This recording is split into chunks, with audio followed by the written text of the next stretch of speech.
Hello beautiful people, welcome back in the video, Unlimited Memory by Kevin Horsley. Let's quickly smash the like button because I'm wishing for 300 like this time and I hope you to do it. Today we explore into Unlimited Memory by Kevin Horsley. Learn how to use advanced learning strategies to learn faster, remember more and be more productive. How often do you find yourself trying to remember something you think you should know? You've met that person before, but why can't you remember her name? Maybe you struggle to remember birthdays and other important dates. Did you forget your wedding anniversary again this year? It happens to the best of us. Luckily, there's a way to never forget anything ever again. Unlimited Memory offers several methods to help you remember information quickly and effectively. These methods will be nothing like you ever learned in school, but they'll teach you how to use your imagination and have fun while learning. So if you're tired of forgetting where you put your keys, then keep reading to find out how to master your memory and put an end to forgetfulness. Book Contents. Introduction. Chapter 1, The Art of Concentration. Chapter 2, Use the C Method. Chapter 3, Organize Information Using the CAR Method. Chapter 4, Never Forget a Name. Chapter 5, The Secret to Remembering Numbers and Dates. Chapter 6, The Importance of Discipline and Review. Chapter 7, Conclusion. Introduction. When going through school, we're always told to review our notes. We simply look at books and notes over and over again hoping that we'll somehow absorb the information and recall it on a test. While we may recall it the next day, what happens to that information in the weeks, or even days, following? It's gone. Research suggests that within 2 years of finishing school, people only remember the equivalent of about 3 weeks' worth of lessons. That's out of 12 years of schooling. So why does this happen? Typically, we store most of our information in our medium-term memory. The key, however, is transferring that information into our long-term memory. Luckily, Kevin Horsley has mastered the art of memory and wants to teach you his techniques. Horsley improved his own life by harnessing an unlimited memory. You see, Horsley struggled in school, he was dyslexic and by the time he graduated college, he still couldn't finish reading a book. Taking inspiration from Tony Busan's Use Your Memory, Horsley realized he could train his mind. After years of practice, he joined the World Memory Championships in 1995 and won second place. In 1999, he broke the world record for memorizing the first 10,000 digits of pi, thus passing the Everest of memory tests. No, he doesn't have a photographic memory nor is he a magician. So how did he do it? Well, keep reading to find out his tips and tricks for unleashing the power of your memory. Chapter 1, The Art of Concentration. As the world constantly changes, we find ourselves having to learn new things to keep up. The opportunity to learn surrounds us every day, the problem is that we hinder ourselves from learning all the time. We say things like, I'm not smart enough, I'm too old, or I don't have the time. But having a sharp memory isn't something you are born with, in fact, it's a skill and like any skill, it must be learned and practiced. Just like you can achieve a toned, muscular body through training, you can achieve better concentration through training. The problem with today's digital age, however, is that we are constantly connected. Take a look at your day. How do you begin your morning? Many of us begin our days checking our phones before we even get out of bed. Once we've finally managed to get ourselves ready, we've hardly had time to eat breakfast, and we might even spend our morning commute taking business calls and stressing over traffic. Before we show up to work in the morning, our minds have moved in 1,000 different directions and we fail to do the one thing we need to do, concentrate. To master the art of concentration, the first step is to get rid of any conflicts in your mind. To do this, you'll need to get rid of the noise. I'm sure many of you have thoughts running around your head, you may even have some nagging thoughts trying to push through at this very moment. So how can you rid yourself of these and find peace? Of course, you can pick up the practice of meditation, but there's an even easier way to do this without mastering meditation. First, you'll need to stop multitasking. When you multitask, you stop giving 100% of yourself to just one task. According to neuroscience experts, multitasking can even slow you down by 50%. Not only are you slowed down, but you also increase your chances of making a mistake by 50%. So when you're spending time with your family, give yourself wholly to them by putting your phone away. Additionally, you can free your mind by knowing your PIC, purpose, interests, and curiosity. Purpose, of course, gives you a reason to learn, so make it specific. Instead of saying, I will learn to improve my memory, say, I will learn at least 5 strategies to improve my memory. When you're interested in something, you'll be more likely to concentrate on it. So work on aligning what you want to learn with something that interests you. You may have to change your mindset and perspective to make something more interesting. Lastly, ignite your curiosity by asking yourself, how can I benefit from this skill? Once you understand how the new skill will improve your life, you'll be more likely to concentrate on learning it. Now that you know how to improve concentration, it's time to learn strategies to help you retain that information. Chapter 2, Use the C method. Have you ever gotten to the bottom of a page you just read, only to find that you forgot what you read? This happens to many of us, but why? It's because you did not use your imagination while reading. You see, memory is not a photographic process, but a creative one. For instance, when you read a novel, the words you read translate into a movie in your head. You begin to visualize the characters, the setting, and the events happening. When it comes to non-fiction books, however, this creative process doesn't happen. Some try to remember what they've read by repeating the words over and over again until they understand, but this technique doesn't quite work. Instead, you must learn to create images of what you're trying to learn.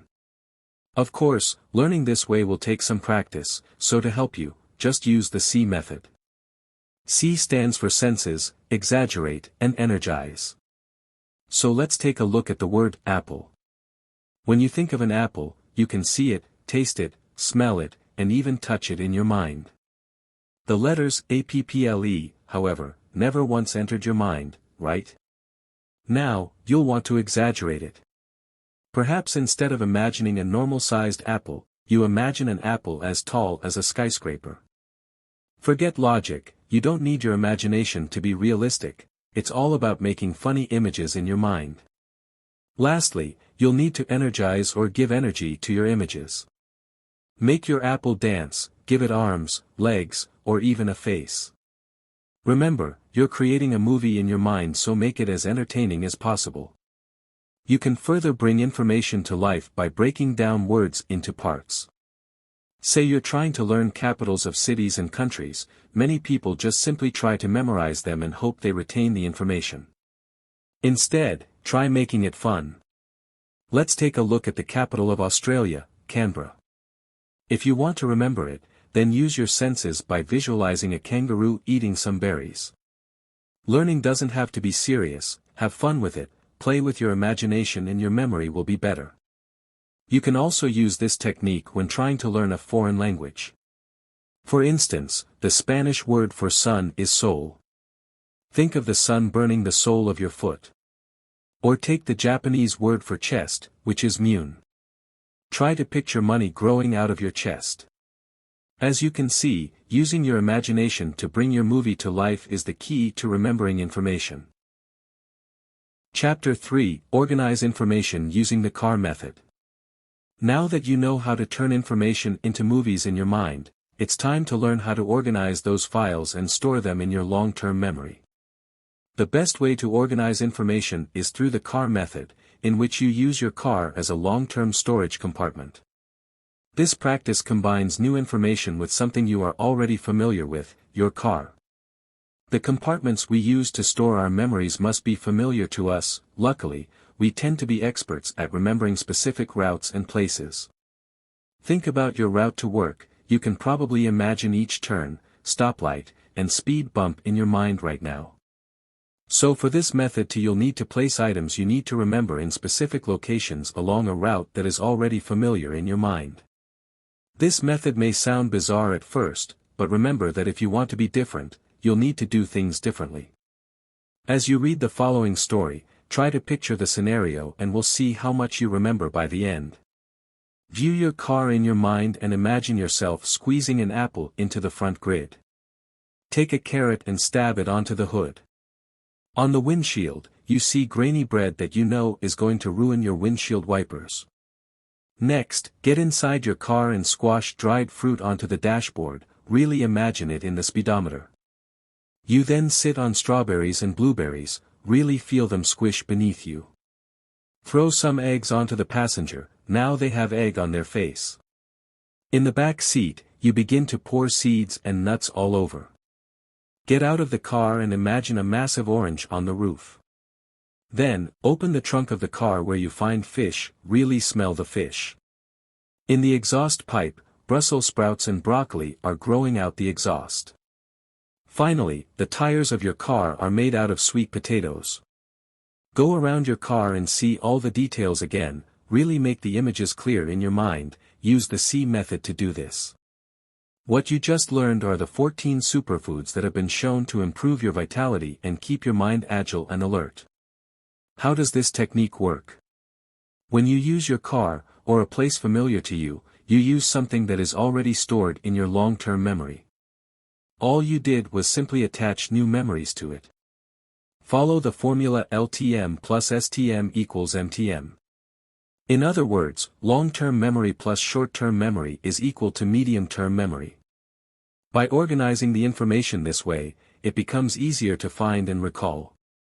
The secret to accelerated learning is a superior organization.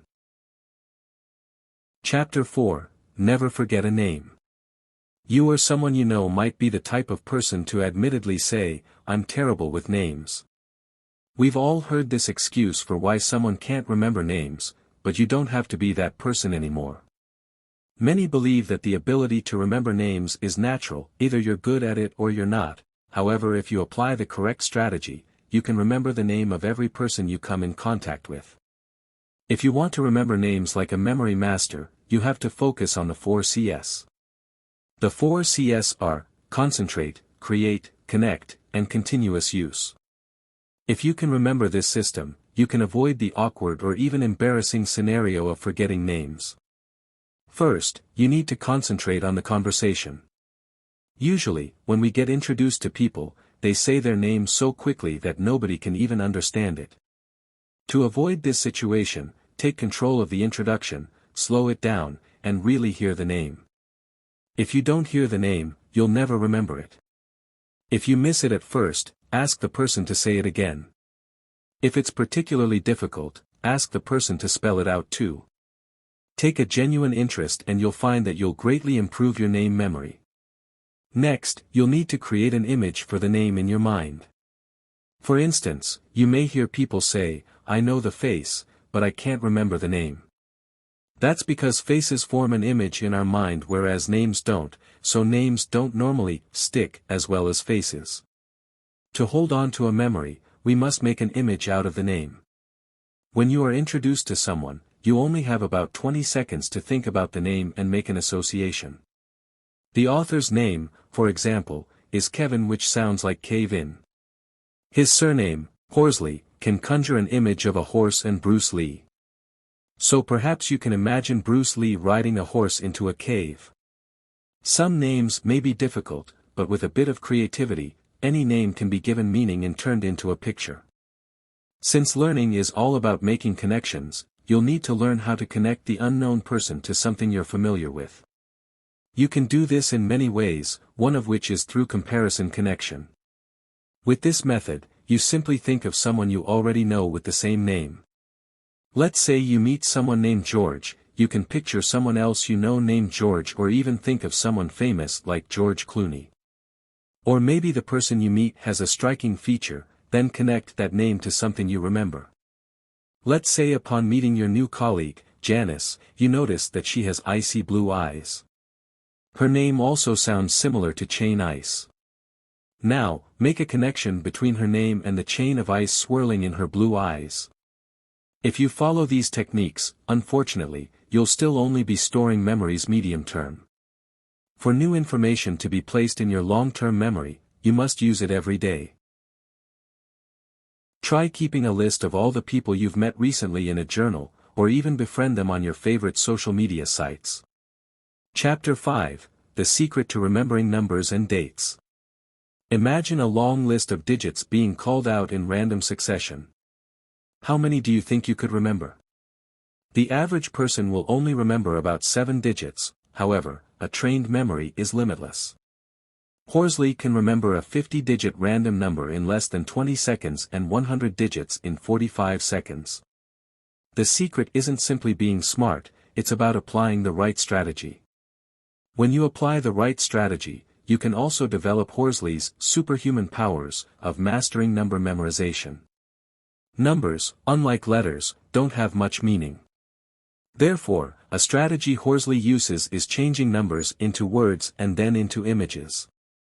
In other words, he takes the numbers and twists them into shapes, so that they form letters.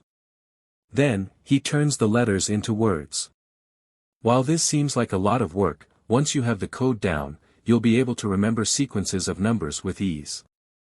Each number from 0 to 9 can be assigned a letter based on how the number looks or the letter sounds.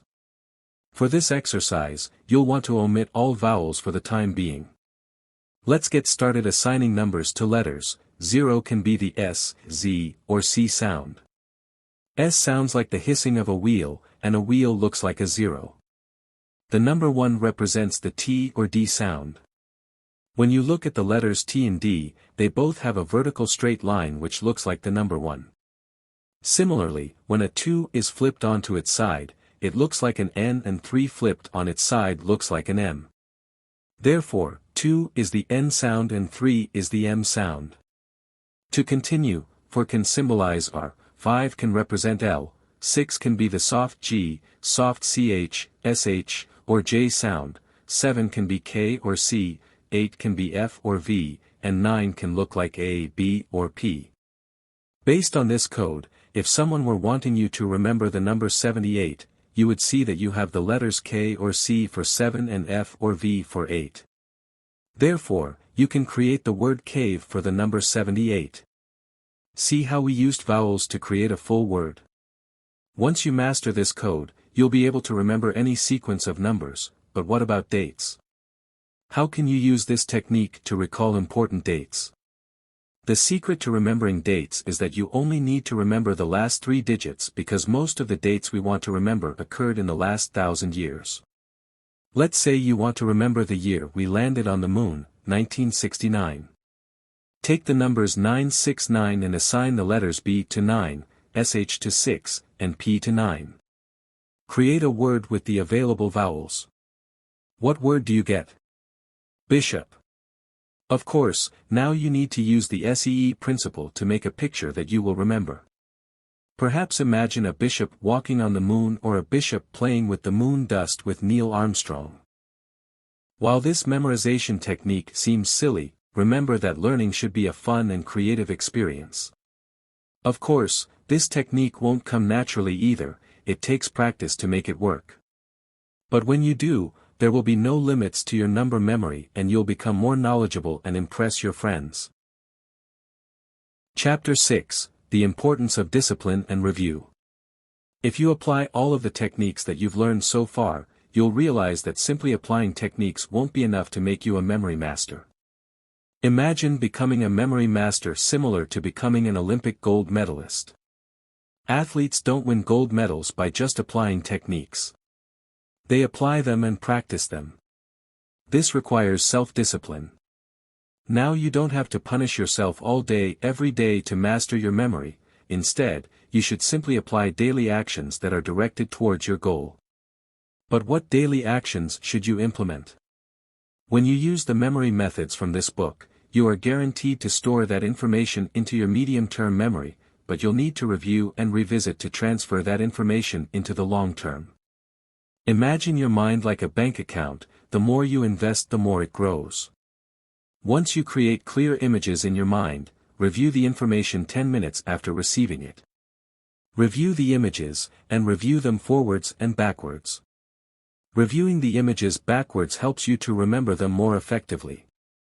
Once you've done this, review after 1 hour, then 1 day, 3 days, 7 days, 14 days, 21 days, 28 days, 2 months, 3 months, and then it should be in your memory forever.